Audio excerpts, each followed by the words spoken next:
the whole thing about the FMS, the first principle we live by is make sure you protect the person. If the person goes in the gym and gets hurt after going to 2 sessions, they're not gonna come back. You don't wanna take somebody who can't move and stick them into this high energy, high level aerobics class.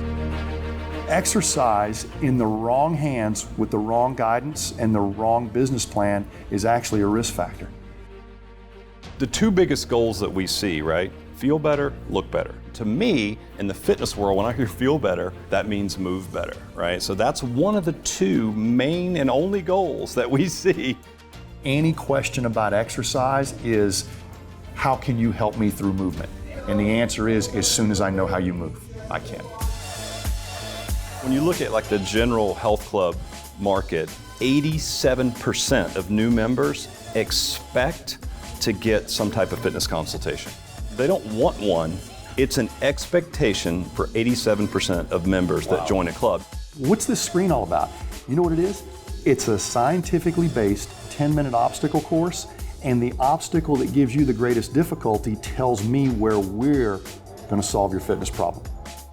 When I do a movement screen, I'm only looking for one thing. I don't care whether you're an NFL Pro Bowler or you're the 50-year-old who's been intimidated by fitness until they saw the smiling faces coming out of here and they decided to give this place a chance.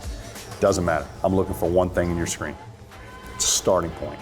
It's a measurable baseline that I can hopefully change as long as I got your attention so that I can buy enough of attention to change something else. When you're actually getting screened, it gets a little personal. And you realize I'm not setting a bar for you to reach. I just became accountable to you to try to change these things that don't look so good.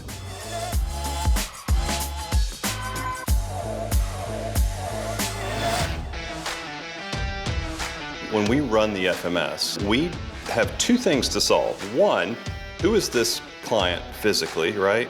And then where do we point them? And really in our terms, it's based on their price point. To get a good penetration in your market or in your gym setting or whatever that is, you got to put more products on the shelf. What that means is different price points, which means more than likely different sized groups. The FMS, the great thing about that is it tells us in each one of those price points where that customer should go.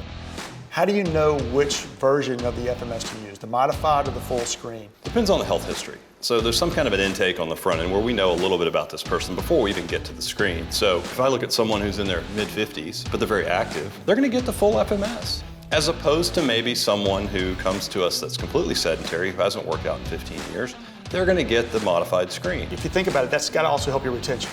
Listen, it's a low barrier to get them into our gym, and that's what we want. We don't want to make them feel bad, because if we can't give them a test that's applicable to them where they are, we're never going to be able to help them, right?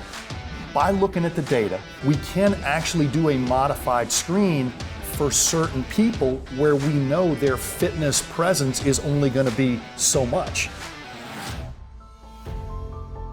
If you're not running some kind of a movement measurement or an assessment of any kind, how can you solve 50% of the goals that walk into the gym? You can't.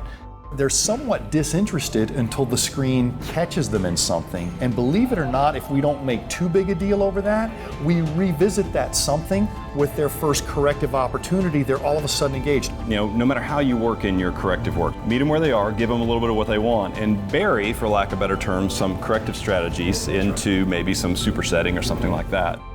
That's why they invented cheese, because it helps you eat broccoli, right? You put cheese on the broccoli, so you can't take credit for anything that changes here if you didn't measure it first. That's the screen. It's an engineered obstacle course that I will sift you and your movements through, because we can't work on everything today, but if we work on that weakest link, everything in the chain can be measured as stronger tomorrow.